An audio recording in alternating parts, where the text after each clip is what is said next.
Darkcast Network. Out of the shadows come the best indie podcasts.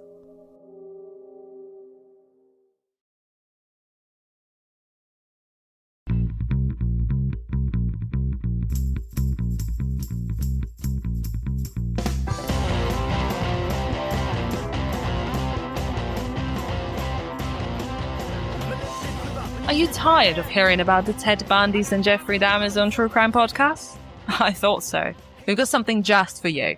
I'm Pat. And I'm Darcy, and we are the hosts of Pod of Terror, a true crime podcast that dives into lesser-known cases from around the world. Grab a glass of wine and join us every Thursday as we discuss the most vile, despicable human beings on the planet.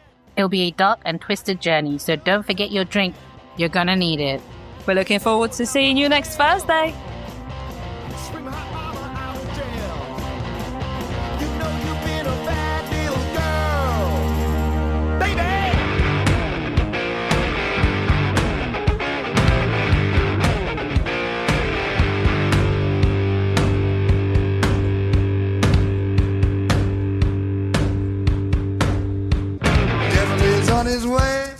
Devil is on his way. Devil is on his way, motherfucker. The devil gonna make you pay. Fall to your knees. Devil is on his way. Fall to your knees. Devil gonna make you pay. Fall to your knees. Devil is on his way. Motherfucker, he's on his... Hey y'all, welcome back to Mountain Murders. I'm Heather. And I'm Dylan. You were gripping the microphone with both hands. I was gripping the mic. As we opened the show. I was holding the mic. Yes, you were. Very close to my face. It was a spectacle. Yeah, you like that? Dylan, we are back and we have so much to discuss. Oh my gosh. We really need to sit down and record a recap. Dude, it's like the Wild West out there. To start the show, okay, I have a couple of things to get us warmed up, to get us lubed up for part 2 of our soldiers and smugglers case. That's right. All right. So the first thing is a real bombshell of a news story. Oh, what you got? Well, a 24-year-old man was rushed to a hospital in Toulouse, France on February 1st, 2026. With an 8-inch 1918 World War I artillery shell lodged in his rectum. What? You heard me. He had a World War I artillery shell lodged in his rectum. Well, how did that get in there? Look, what is the saying? It's not all men, but it's always a man. Okay. I'm convinced that women do not show up to emergency rooms with artillery shells lodged in their butts. Well, I would bet that you're correct. Or a hairdryer or a remote control. Any of that. No. This sort of seems to be very specific to the male population. And I would argue that if she did indeed show up with a foreign body inside of her person, a man probably paid her to put it there. Well, there's that. There's that. So the man is always involved. I mean, how much money are we talking here? Okay, so the incident caused this is the part that's so interesting, Dylan. This incident caused a partial evacuation of the hospital as a bomb disposal team was called to remove the device safely. Oh my gosh. Yeah, so this is a very different version of the Hurt Locker. Following the successful removal of the object, the patient is recovering and faces potential legal action for handling a Category A munitions. I wonder, where that person got that from. And I wonder if they had to use the robot to get it out, the bomb robot. Do they have a bomb-sniffing dog just to make sure that it was... The dog was sniffing, an explosive in the man's rectum. Okay, so this incident, where did he get the idea for this, Dylan? Well, this incident follows a similar event in December of 2022 when an 88-year-old man was treated for a very similar issue at a hospital in Toulon, France. I mean, it's your body. I get that part. But when you start involving others like this, them having to assist you, having to evacuate floors of a hospital. It brings a whole new meaning to the Gap Band's "You Dropped a Bomb on Me, Baby. It's just people are so weird sometimes. You put the bomb in me. Whoa, whoa, whoa." You imagine his buddy comes back in the room, is like, "Where's that 8-inch World War II artillery shell that I was showing you?" Oh my gosh. Well, as you can imagine, this caused significant disruption to emergency services in the area. Yeah, and I'm sure it was the talk of the town. I would die. I think I would just die before I went to the hospital to have an object of this size and girth removed from my rectum. Yeah, if it got away from me so much to the point where I can't retrieve it anymore, I mean, even that part alone is maybe the most disturbing part. Well, especially when you see the size of the thing.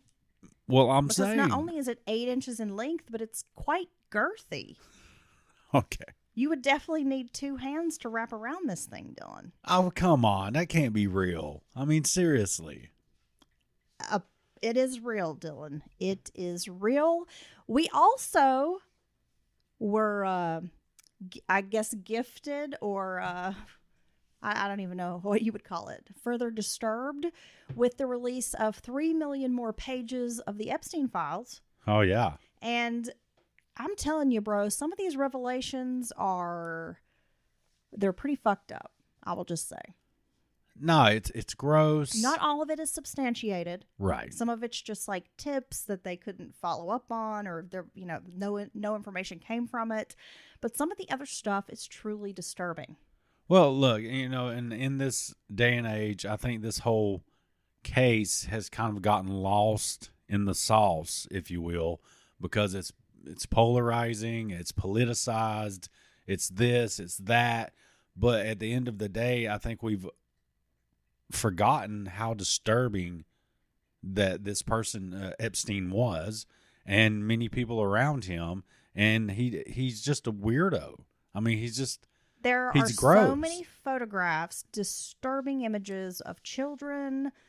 Of course, their faces are blacked out in the pictures, like sitting on his lap. I mean, there's just I can't even go into some of the other disturbing imagery I saw. There are emails discussing cannibalism, eating infants. I mean, who even thinks like that? A former president being accused of cutting off someone's feet with this, like a Turkish blade, like curved blade. Okay. Called like a centimar or something. I can't even, Yeah, it's I butchered it. Yeah, it's like a curved dagger or sword, mini sword. We get more like weird former Prince Andrew shit, photos of him on all fours, kind of like leering over what looks like a young woman. We get strange emails from Sarah Ferguson, Andrew's former wife, requesting that Epstein marry me. Okay. Yeah. The list goes on. I mean, we're getting rappers like Jay-Z, Pusha T mentioned in these files. New York Giants owner Steve Tisch, I think's his name. Yeah, I don't know who. Ties. There's like a NASCAR driver mentioned, exchanging emails with Epstein, and they're pretty I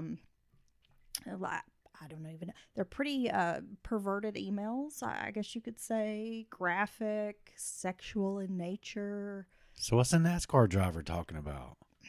Like, I guess getting some, Dylan. Oh, God. Anyway, it's so gross. And once again, those of us who have been conspiracy theorists this whole time are basically just validated in our beliefs that our system, our world is run by a group of disgusting satanic pedophiles. No, well, there's certainly who worship ancient Babylonian deities like Moloch and Baal. Well, there's certainly something there, and we were discussing earlier today just about how terrible something like rape is, and we both agree. I think it should be on par with murder. In ways, it's almost worse than murder because your victim's left alive. They have to live with what you did to them, being re-traumatized. thinking about it in many ways all their life. And it certainly should be more harshly punished. Any type of sexual abuse, molestation, rape, it's a big deal. And you see these people get, slaps on the wrist and this and that, and, get a 10-year sentence. They serve 1, all this mess around it. Well, you wonder why are our legislators not changing punishments or sentencing guidelines for these crimes, but you just come to realize it's because they're all doing the same disgusting, horrific shit. Right. Either they're doing it or, or their buddies doing it. They want to affect someone else who's in power. Yeah. Yeah, and it's disgusting. And I think we all need to put the politics to the side, and we need to remember, and we need to stand together on issues like this, that it's disgusting.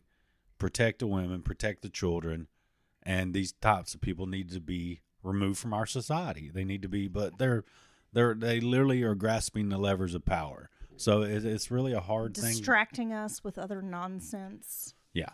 Yeah. Exactly. Whew. Glad to get that burden off my chest. No, it's fucking horrific, and if you have an opportunity to read through some of those files, just fair warning. Yeah, just the imagery alone, just like the decorations, and this guy's a freaking creep, dude. Yeah, to have all that money, I must say, terrible taste. Horrible taste, which is taste. very common. Well, they say you can't buy class. You can't buy taste either. No, it seems to be very common. I've seen this a lot, and you have these rich people be tacky as fuck with this ridiculous amount of wealth, and they have absolutely no vision, no taste. They just buy things that are way overpriced. Just, I don't know. It very seldom do I see one of these mansions or these mega homes or boats or anything and think, wow, this is very tasteful. Maybe the last time was Liberace, and he was just so tacky with all his stuff, but I don't know. Oh, so you like the Liberace style? Well, I mean, some people like minimalist. I'm a maximalist.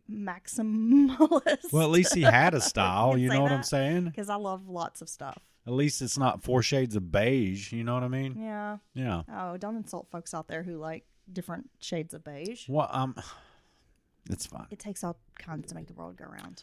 All right, so enough of weirdo creeps, sex islands. Yeah, let's move on to more weirdo creeps in our military. Yeah, let's get back to our part 2 of our story. Right. So we will be skipping around a little bit, but I promise it's all going to make sense.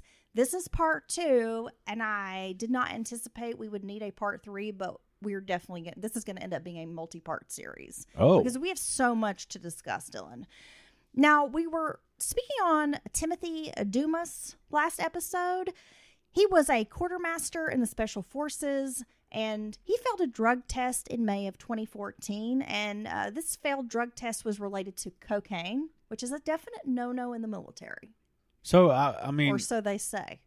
So, if you're... the military is kind of like a job, a lot like a job. Yeah, it is like a job. And so, I would think if you failed a drug test, at my job, if I fail a drug test, I'm done. I'm fired. Well, typically, if you fail a drug test, you are discharged. Okay. There's not really an excuse for it. I have worked in admin. I have seen many a sailor ruin his or her career with a failed drug test. With the dirty P. Yeah. Chief Warrant Officer Dumas had done 4 tours in Afghanistan and knew a great deal about theft of property. Now, it seemed that the Army was more interested in discussing this theft of property issue than confronting him about the cocaine. Okay. We're going to get more kind of like into what exactly I'm discussing with that paragraph there. So Dumas was born in Birmingham, Alabama in 1976. He joined the Army at a young age. He was married several times, fathered multiple children with different women, and bought several houses. He was kind of known as being a hard worker, and he rose to the rank of warrant officer.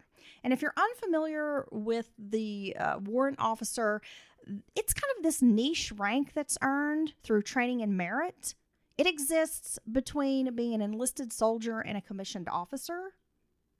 Okay. Right? So if you're really good at what you do, you excel, You're a hard charger. You can become a warrant officer, but it is not a commissioned officer. All right. Like, you don't go through the process of like officer candidacy school and, forks and knives school and all that. This is like merit based. And we can talk more about that later. Now, Dumas was married, as I mentioned, more than once. He was considered like this hard worker who raised himself up from a very modest childhood. Dumas was known as a bit of a hard ass who did not like excuses.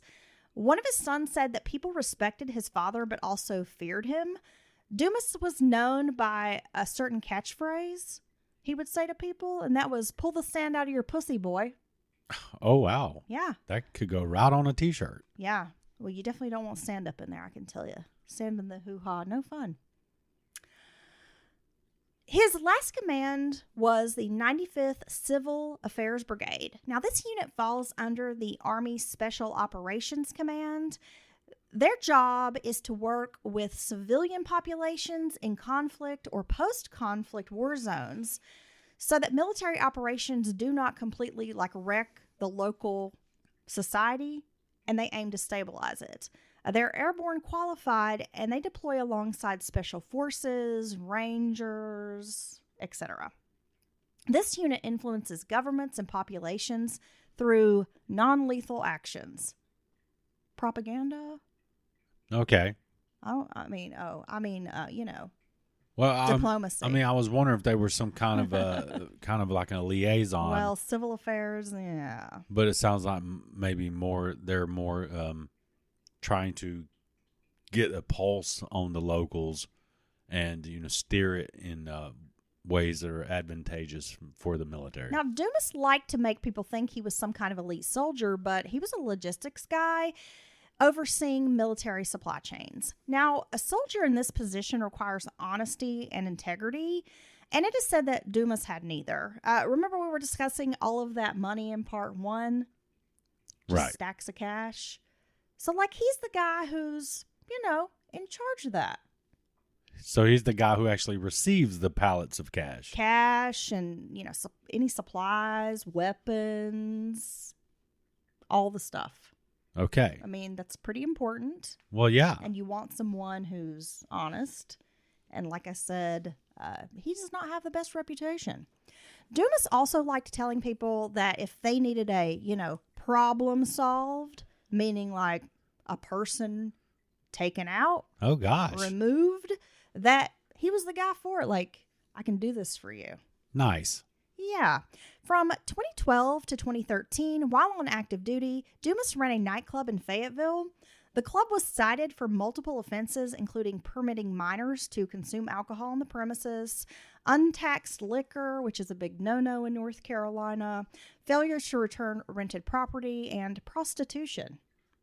So, everything you shouldn't do. Now, in each case, Dumas got the charges dismissed. It has been said that Special Forces soldiers get a special treatment from the North Carolina court system. These guys, they show up in their dress uniform with a wink and a smile, and the judge is like, "Thank you for your service," and sends them on their way. Right. And that wouldn't surprise me, especially in an area where there is an active base. You know what I mean? Dumas was known to hustle and grind. So not only did he run this nightclub and he's an active duty soldier, but he bred pit bull puppies, he had rental properties, and also did renovations and repairs as a building contractor.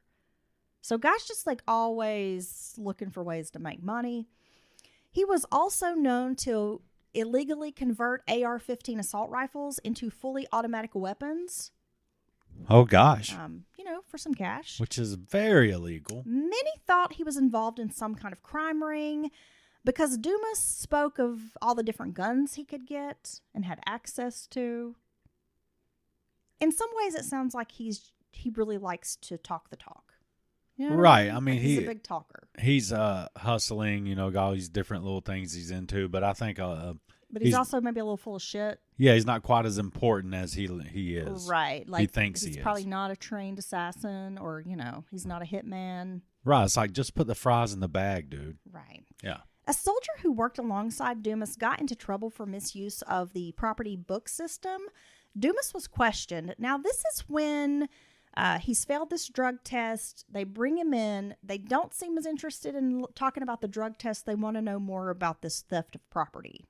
So Army CID is pressing him on this theft of property issue, but they're kind of using that failed drug test as some sort of leverage. To lean on him with.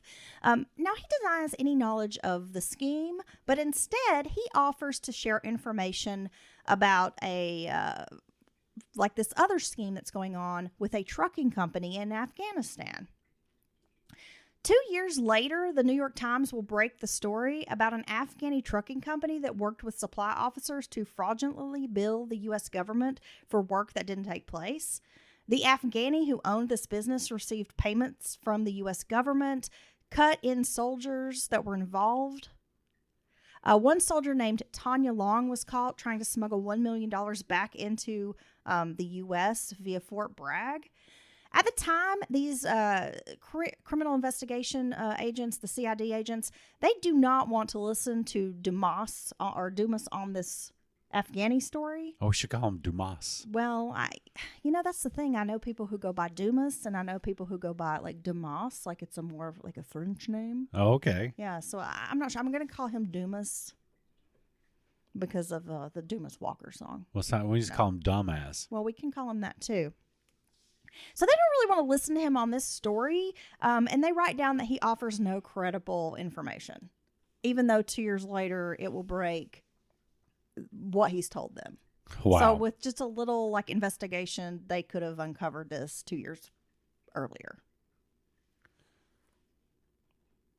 Oh, I thought you were going to say something. Oh, no. You just sort of stare at me with okay. My big dumb face. Well, yeah. Yeah. Okay. I never know. Is something happening? Is a little hamster on the wheel, or he's up there? I think the hamster's taking a nap today. There's a water break. He admitted to buying cocaine in a shady area of Fayetteville known as Bonnie Doon, but no charges were filed about this cocaine use in the military. He fails the drug test, but they just kind of let him go on his way.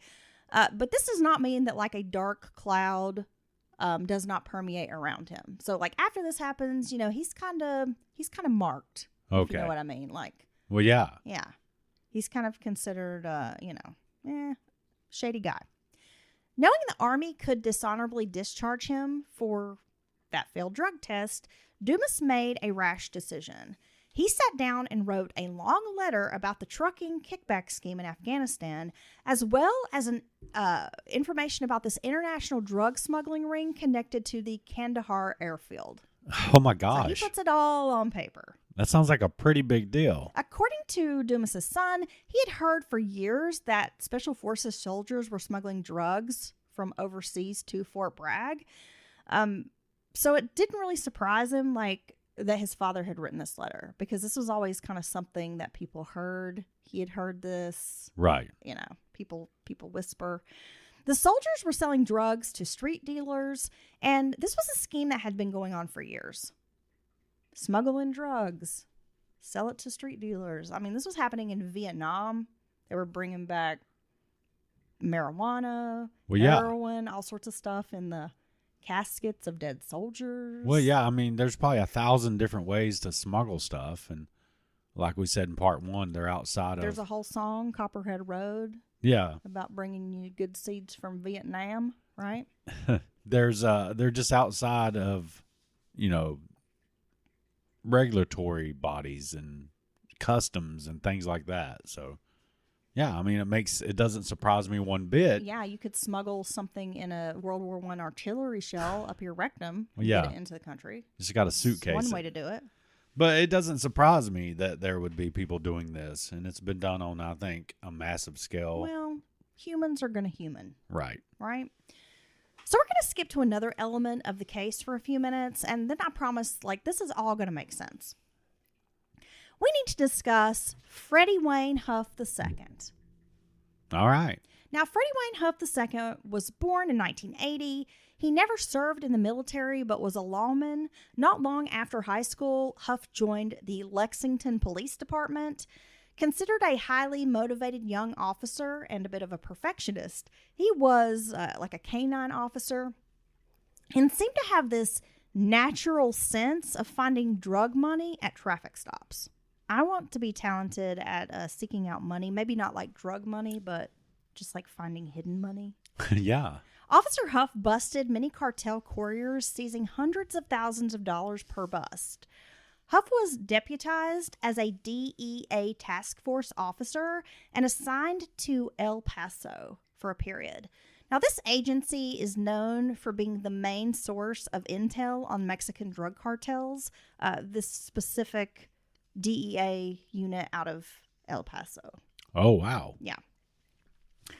One day, a mentor who was dying, the man had cancer, told Huff that his job was principled, but the work was meaningless. Like, basically what you're doing is futile, you're wasting your time. Oh, wow. The man said if the government wanted drugs out of the country, they had the ability to shut down the flow of drugs into the country, but the government wanted drugs here. The CIA brings drugs here, like, it's all part of this game they play. No, it is. It totally is. Yeah. I mean, we could talk for hours about how true that is. And I've always wondered, even when I was younger, I was just like, how can you not stop it? You know what I mean? And they'll say, oh, this so much cargo comes through and there's so many blah, this and that.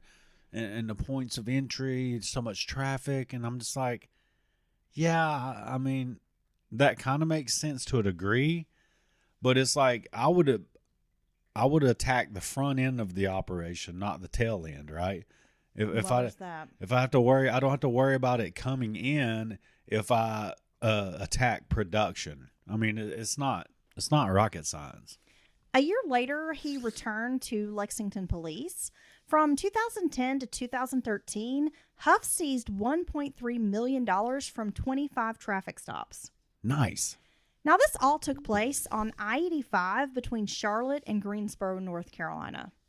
Now, in total, throughout his career, he brought in $9 million in, seized drug money. Okay. This was used to build new police training facilities, buy law enforcement vehicles, and add additional, assault rifles and weaponry. In 2013, Huff took a job with the North Carolina State Highway Patrol, but it would be short-lived. In March of 2014, Huff pulled over a drunk insurance executive from Asheville, North Carolina. The drunk happened to be a donor to North Carolina Governor and all-around piece of shit, Pat McCrory. Yeah, oh God. Yeah, McCrory sucked. Stupid. Now, the man told Huff repeatedly that he was making a mistake and, threatening his job. I have friends in high places. You just wait. You can't do this to me. Right. Don't you know who I am? And I'm sure the trooper's just going to continue to do his job. Here we have someone, drunk driving, which is a very bad thing to do. And, he probably doesn't believe. I'm sure he's heard this before. You know what I mean? Oh, yeah. Well, before the month was out, Huff was fired from the State Highway Patrol on a petty breach of a department regulation. He had apparently sold an old pair of state-issued boots on eBay. Right. And they fired him for this. Yeah, I mean, you couldn't be any more blatant with it being a BS reason, right? I mean, does it surprise you that Pat McCrory was corrupt and had corrupt cronies? No. And so, yeah, we got to protect this drunk banker guy or whatever. I mean, what the hell? It's so lame. McCrory was a fucking clown. Okay, I'm just going to say it. When Huff was fired, his career was over. He lost everything, like certifications, expert witness status, career in law enforcement just totally cooked. He's done for.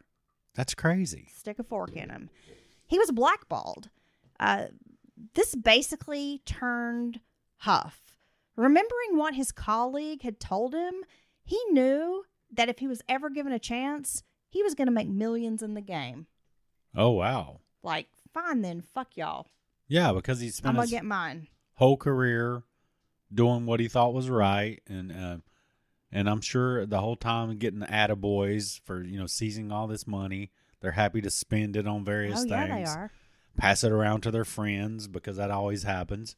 And but then you take a guy like that and shit on him, and now he's like, why did I even bother putting all this time and energy into the system? They shitted on him. And you can't blame them, honestly, to a degree. So at the time, Huff is 35. He's married with 2 kids and also 3 adopted children. Out of a job. He needs to make some money. He decides that he's going to start buying damaged and broken appliances from a home improvement chain store. And then he was going to ship them to the border, like of U.S. and Mexico, where they would be repaired and resold. Now, this made money, but he just could not stop thinking about his inside knowledge of the drug trade. And look, if I have inside knowledge of a criminal activity that's going to make me a lot of money, I'm going to think about that too.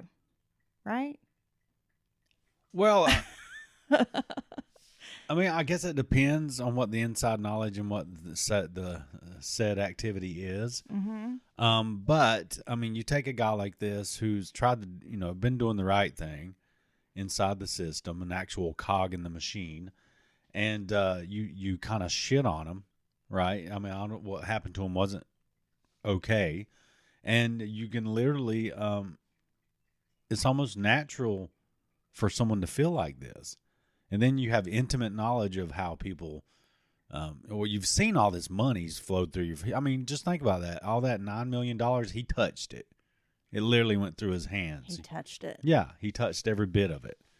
And I would like $9 million to touch me. Well, I'm just going to go ahead and tell you, I would not be a guy who can watch after the pallets of cash. Or legal monies. Look, I have a moral compass, but maybe it's not that.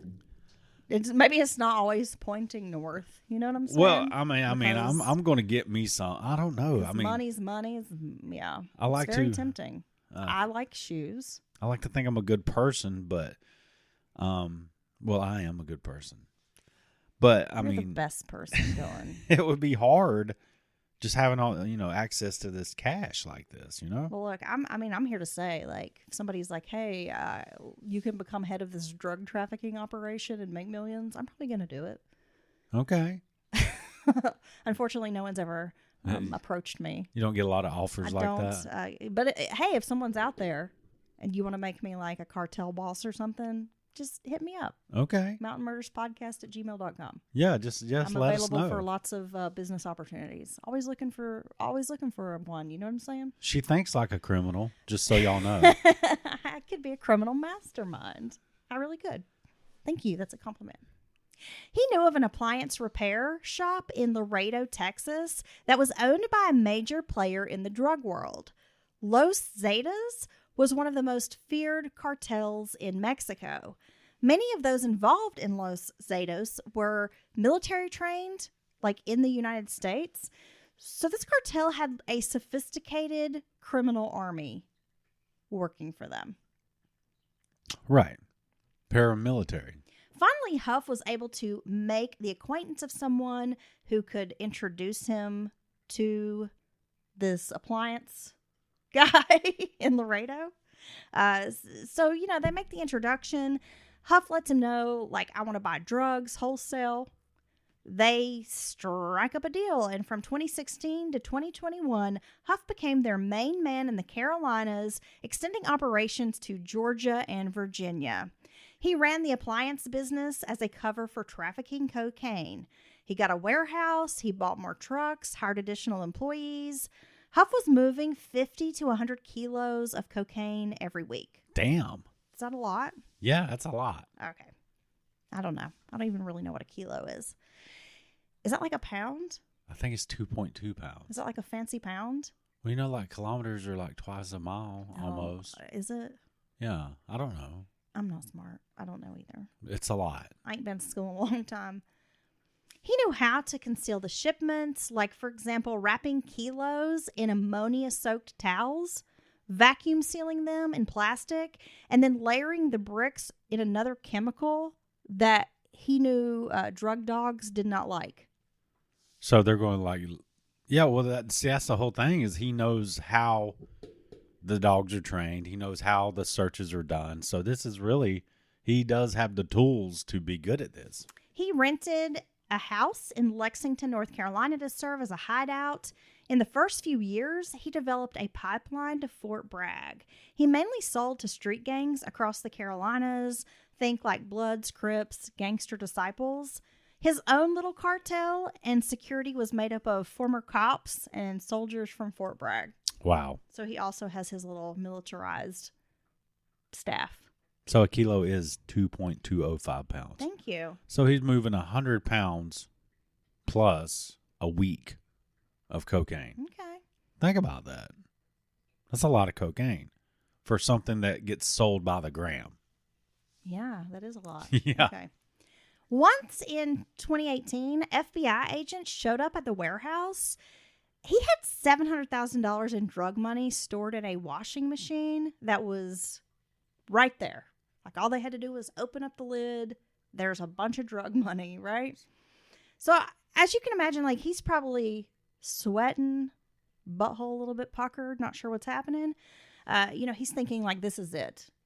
They've got me. Right. They got me, Dylan. Huff was surprised when the agents wanted to discuss something totally different, an employee. So he had this employee named Robert Seward who had gone to Syria and joined the Islamic State.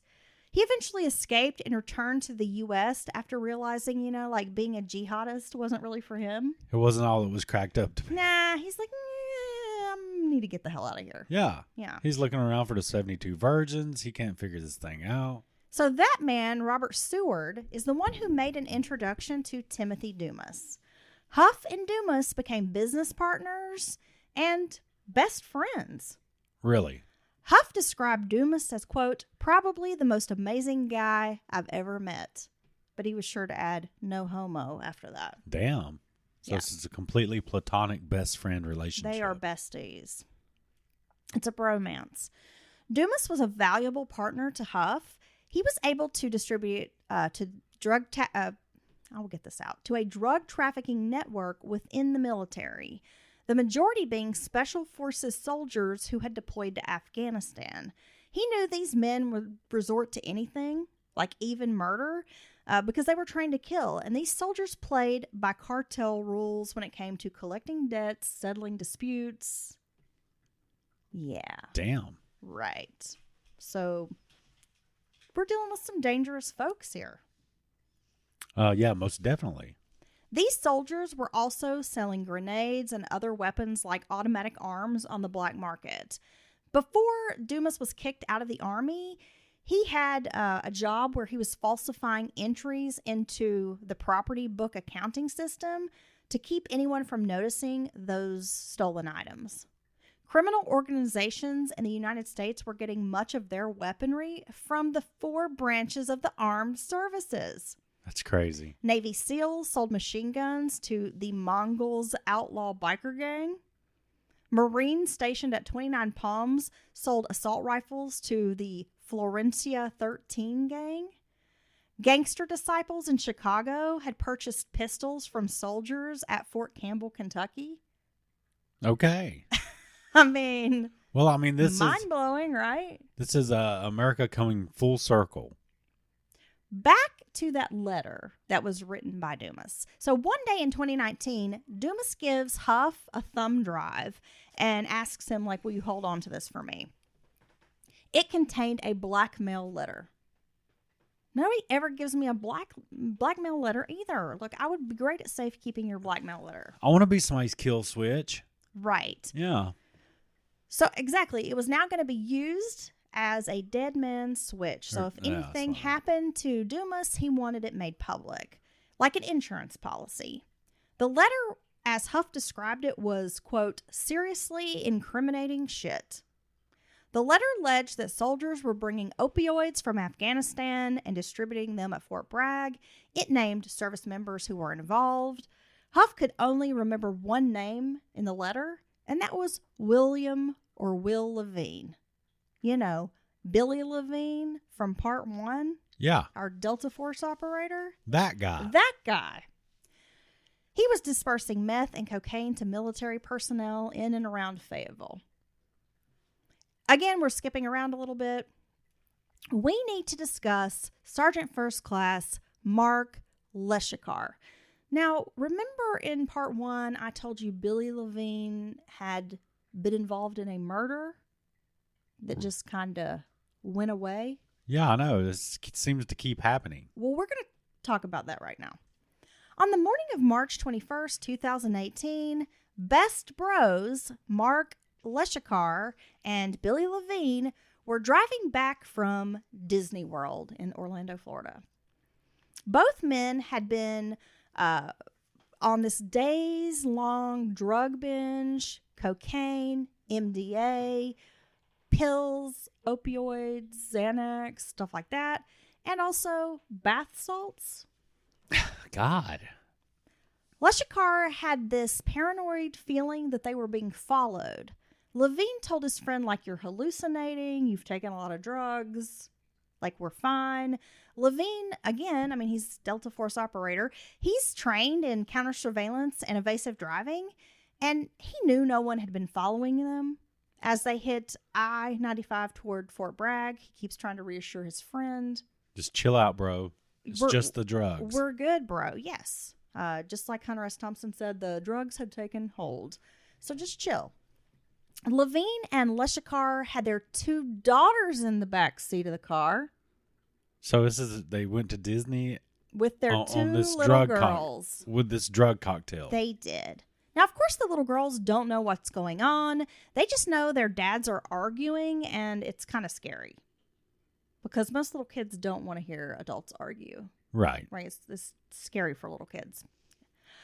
According to Leshikar's family, he had been behaving strangely for about 6 months since he had been deployed in Tajikistan.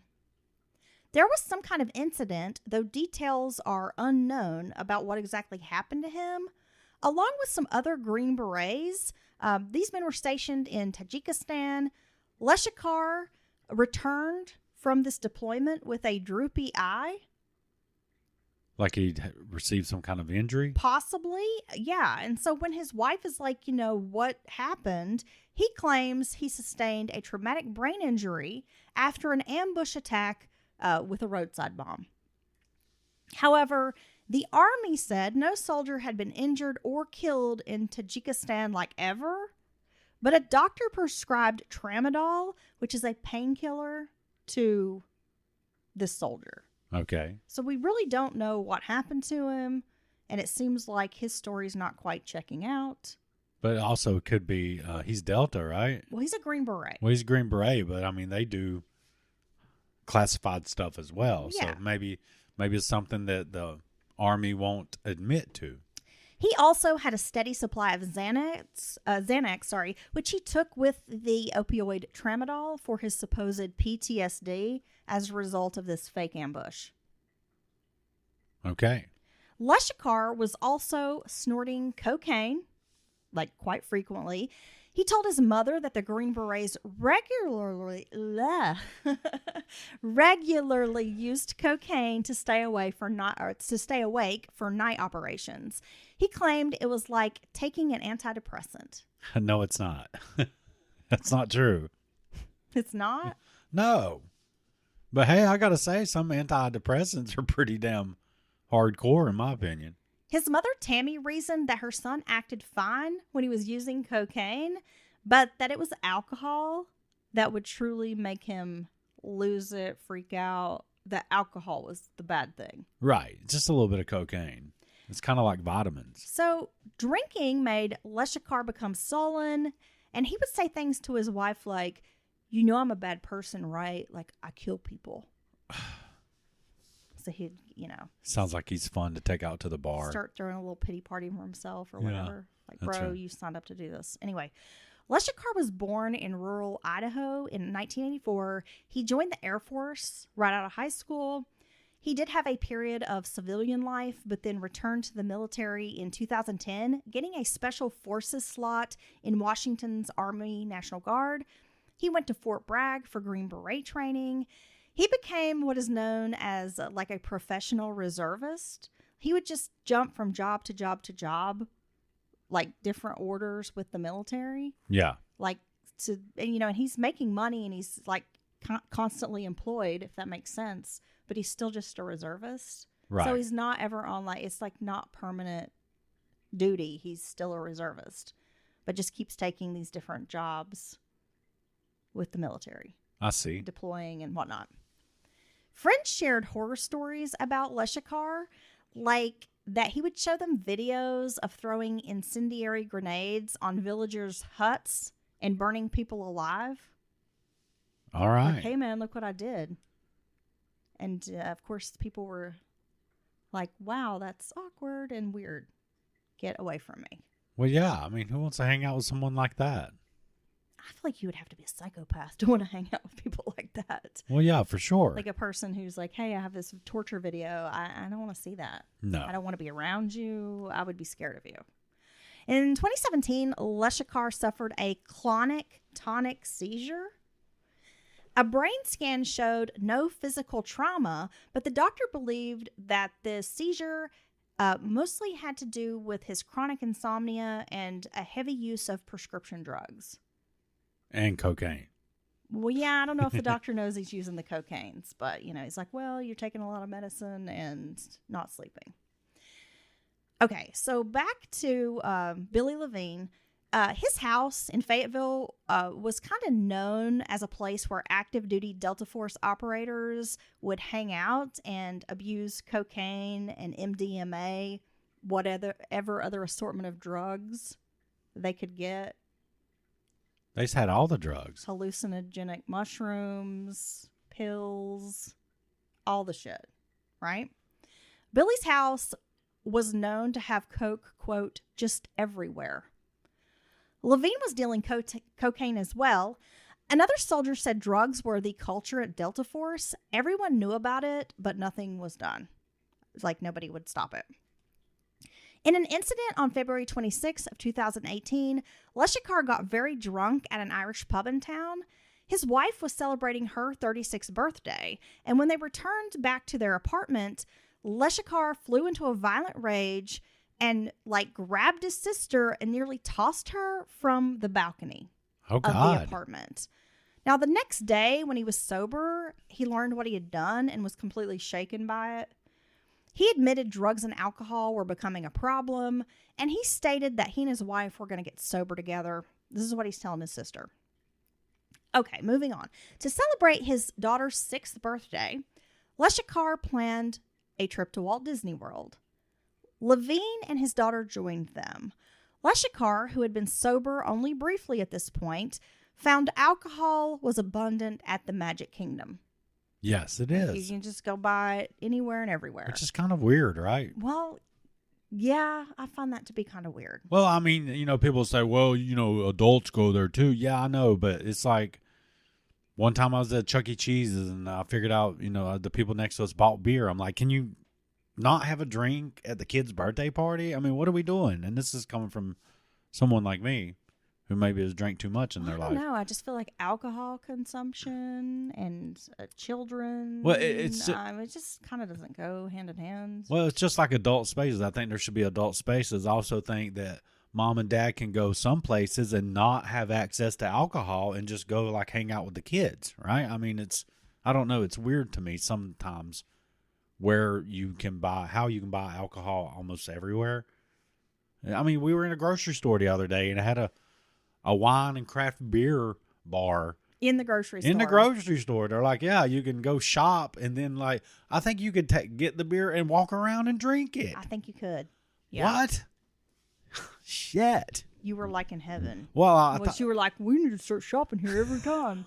No, I didn't even have a beer that day right then, but I said I wish we had one of these near our house. Yeah, I was ready to go sit down and eat my delicious deli-made chicken pot pie. Yeah. And have a cider. So how was the pot pie? It was very pot pie-y. Really? It also kind of reminded me of why I don't like traditional pot pie. Too doughy? It's too doughy. Yeah.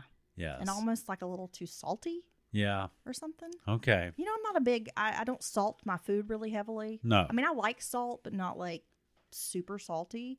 And it was a little too salty for me. And I have a real specific way that I like to make my own version of chicken pot pie. Yeah, I like your version. It's actually like chicken and biscuit pie, Right. right? And I'm just real picky, so I just want to eat mine. Okay. Okay, moving along. Yes, we are podcasting. Yes, everyone hears you, Kitty. Kitty. Cat Dracula, everyone hears you. Go bite someone. I can't look at her. She'll continue. Yes.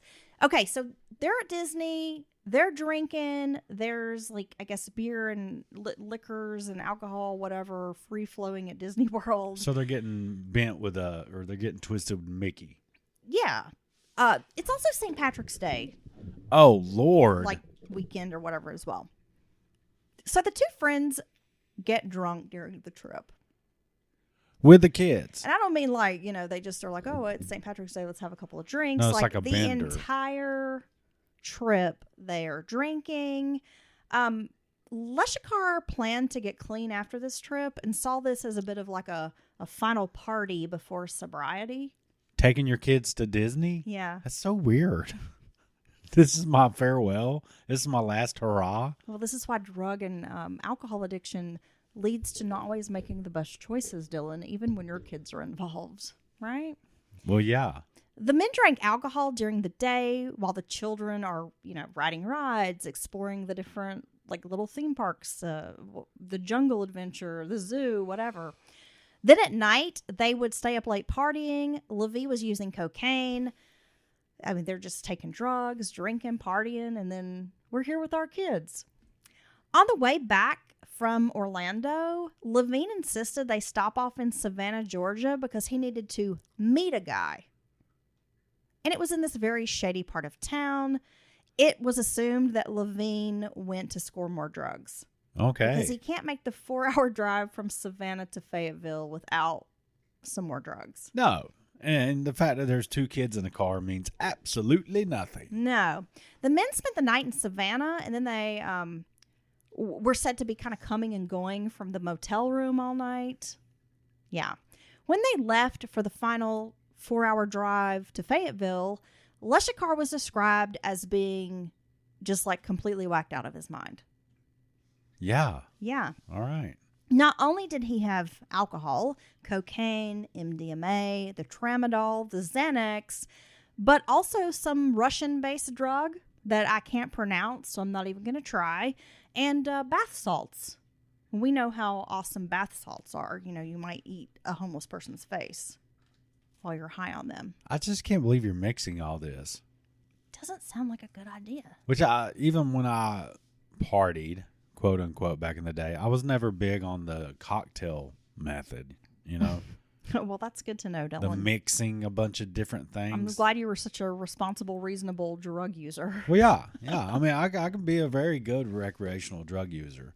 But no, I mean, I'm pretty square, and it would never cross my mind to mix like different. I would not want to. I would be so scared. Right. I mean, it almost sounds like you have a death wish if you're doing this level of mixing drugs. Well, yeah, especially when you get into mixing downers and uppers and this and that, and like it would never occur to me to take some, like if I let's say I drop some acid, I would just be like, hey, I'm going to trip. I'm going to do this thing. I'm going to, enjoy it to the best of my ability. It would never occur to me that, hey, I should do an 8-ball of cocaine while I'm doing on this. I mean, I don't know. It's almost a step too far. It's just very odd to me. But you seem to see this a lot nowadays. This mixing of various drugs together to create this like weird drug cocktail. And it's very strange, which I know it's always happened. Lavigne was sending Leshikar's wife a few texts around the noon hour stating like your husband's acting kind of odd in the car. His behavior is manic. It's paranoid. Leshikar, who had failed to become a Delta Force operator, told his friend the Army had a tag on him. Now, this is the conversation they're having. Okay. They're driving. The guy's whacked out of his head, completely wrecked. And he's telling Lavigne, the Army has a tag on me, whatever that means. They thought he was some kind of threat. and that they had sent Lavigne there to kill him if things went bad. Oh, God. Lavigne is like, what are you talking about, dude? I'm your friend. Like, that's crazy. That's not the case. Like, why are you saying this? Yeah, this is not good. When they finally arrive at Lavigne's house in Fayetteville after this very manic, paranoid nightmare of a car ride, it sounds like, Leshikar immediately began disassembling the hot motor, claiming the parts were microphones. Oh, God. It's a Honda Accord, and he just pops open the hood. I know you can hear me, engine. And is, just picking up these burning hot car parts and, like, just taking them apart. That muffler's listening to me. Lavigne keeps trying to tell him, like, bro, these are normal engine components. Even going as far as, like, searching the internet for various car parts and showing him, like, look, no, that's really what a motor looks like. Yeah, this is really what the, fan belt looks like. Like, not a microphone. This intake manifold is not a microphone. Right. But his friend was, like, too far gone to believe him. So he's worked himself up into, like, now it's a mental health issue. Yeah. Like, he's gotten so far out there. That it's like almost having a psychotic break. Right. Yeah. Lavigne and Leshikar end up getting into a physical fight. Lavigne was able to subdue Mark, and he took the girls inside the house. Lavigne, because Leshikar at this point, he's got like a screwdriver in his hand. Oh, so, okay. And so Lavigne was kind of like, oh, shit, I don't want him to hurt one of the girls. He's really paranoid, like something's wrong. He takes the girls in the house, and that's when he goes around, like, kind of making sure all the doors and windows are locked. He doesn't want this guy to get in the house, trying to keep his friend out. Lavigne places a call to Jens Merritt, which is another Delta Force operator, for help. And it had actually been Jens Merritt who had grabbed Leshikar. That night, he was trying to throw his sister off the balcony. Oh, then yeah. He kind of, like, grabbed him and, like, what are you doing? And, pulled him away. So he's calling him, like, look, this is happening. I need some help. And Merritt doesn't seem overly concerned. He thought they were just in some kind of, like, just regular kind of argument, and that it could easily be solved between the friends. He's like, we'll just all sit down with some whiskey and cigars and work this out. It's no big deal.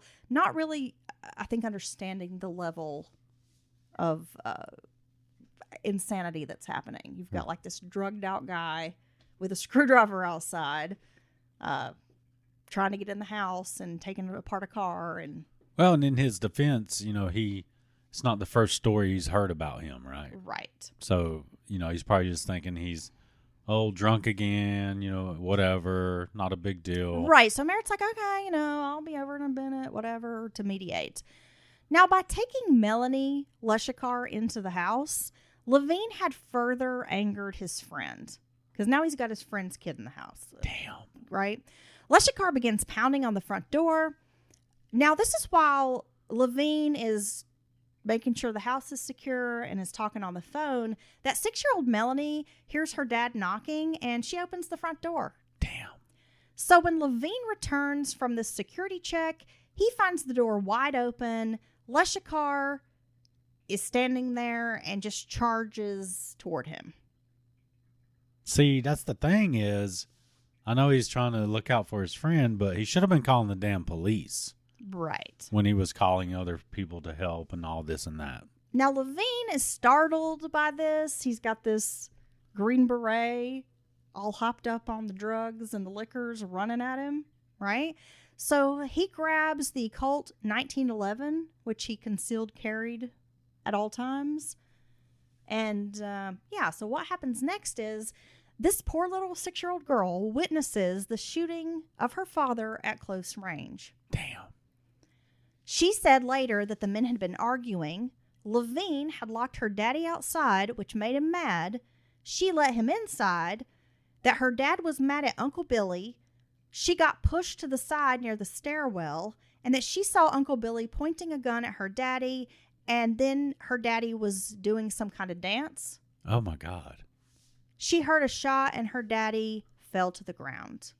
There were other shots fired, and then Uncle Billy was standing over him, like shooting him more. Damn. So I'm assuming when she says he was dancing, that means like he was trying to dodge or Right. trying, you know. No, this is terrible. It is terrible. That this little girl had to, witness this. What the fuck is wrong with these men? Well, they were both dead wrong. They are both wrong. Let's not have a drug weekend or whatever with our kids at Disney. With our little daughters at Disney. It's disgusting. It really is. Well, the child's version of events was corroborated by forensic evidence. When Lavigne called 911, he said he'd shot an intruder, a stranger. Really? Yeah. Well, Lavigne was named as the sole suspect in Leshikar's murder and was held at the Cumberland County Jail. At the crime scene, no weapons were found near Leshikar's body. Lavigne, upon realization that he was Delta Force, was allegedly given the special treatment. They took his handcuffs off. They didn't place him under arrest. They didn't book him. They didn't take fingerprints. There's no mugshot. Wow. While he's there, he's giving contradictory accounts of the shooting and what happened because, remember, it was a stranger. Well, yeah, but I'm saying, so this whole account of what happened in the car and everything all came from him? Yeah, and the kids. And the kids? Yeah. Oh, wow. And the wife, he's texting the wife, telling her what's going on. Right. Yeah. Okay, so in one account, he claims that Leshikar had that screwdriver in his hands and was charging at him with the screwdriver. Right. So he felt his life was in danger, had to shoot him. But they found that screwdriver in the driveway near the Honda that he was trying to take apart. Okay. Lavigne expressed concern that one of the children could get hurt and said, quote, "I knew he had to be put down." Now imagine talking about your best friend that way. That's crazy. Now this is what other people have pointed out, especially Mark's family, is that Billy was trained to disarm somebody. So if he really did have a screwdriver, he could have easily disarmed his friend. He had jiu-jitsu training, all these different types of training. Well, yeah, and your friend's, drugged out, hopped up, not in his right mind. So you would think that with all that training, he wouldn't be as afraid of a scrap or someone coming. You know what I'm saying? He's not the average person, right? Who says, "Oh gosh, this guy was coming at me. I was scared and I shot him." So that's a valid point to a degree, I would say. They argue that the use of deadly force was unnecessary. Had anyone wanted to prosecute, there was plenty of evidence to arrest Billy Lavigne for first-degree murder. Yet the self-defense story was accepted. Case closed. No further investigation. Local law didn't even bother to administer a drug test on Lavigne at the time. Damn. To see if he was under the influence. Well, I think this certainly does seem like preferential treatment. He was released that night. Right. When he goes outside, the police station, Delta Force operators are all waiting outside in their pickup trucks, offering support to their brother. Poor you. All right. You've been through such a traumatic event. Not what the fuck did you do? You shot your best friend. Right. Right. And stood over him and shot him more, which is weird. Multiple times. Yeah. Lavigne had been cleared of any wrongdoing. Law enforcement told the press they had no suspect, but they did kind of give an impression that the investigation was continuing. This is nuts because they have a suspect. They know what's happened, and they basically shut the case, closed, we're done, we're not looking into this anymore. Very strange. Tammy Mabey, Leshikar's mother, worked 18 years in law enforcement. She said the crime scene investigation alone, let them know that they were just absolutely full of shit. And they just let this guy off for murder. An alleged cover-up begins. Law enforcement refused to turn over the case file to Mark's wife, Laura Leshikar. They told her she would need to hire an attorney and get a court order. To see the case file on her husband. Yeah. Okay. They had a little bit of I guess you could call it a memorial service at a Carolina Ale House. It's a bar or restaurant kind of thing. And all of these Green Berets came like from as far away as Washington State, where he had been, like attached to them, to this memorial service. And these Green Berets were saying, we're going to find out who killed Mark, and we're going to take care of it, quote, our way. Oh, wow. And this is where we're going to end part 2. Damn, dude. This story has so many moving parts, so many different people, and they're all characters. They're all working toward a common goal, Dylan. You know what I mean? They're all kind of larger than life characters. You know what I mean? Yeah. You take a state trooper turned drug smuggler. I mean, that's just something sounds made up, Yeah. It's crazy. It is crazy. Well, thank you for that, Heather. I enjoyed that part 2. I'm going to try to process all that information. Sorry, I am unable to speak the King's English properly. That's okay. Yeah. You old mushmouth. It's true. I feel like a little mushmouth bitch today. Yes, we've been snowed in here at the Mountain Murder Studio. We hope everyone else is, if you are experiencing winter weather, that you're dealing with it in, the best way you can, which our method has been lots of bad TV and snacks, right? That's what. Piling up under blankets. Yes, midday naps if we can. Snuggling the dog. Yeah, the dog refusing to pee outside. Yes, Rufus. He's such a little diva.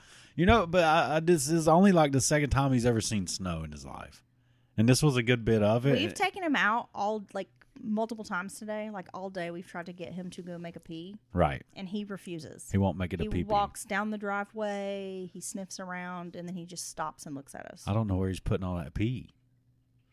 He's just holding it. I don't want him. Can dogs get like a UTI or something? I don't know. I don't want him to get like a UTI. Well, I don't either. I also don't want him to piss on anything important in my house.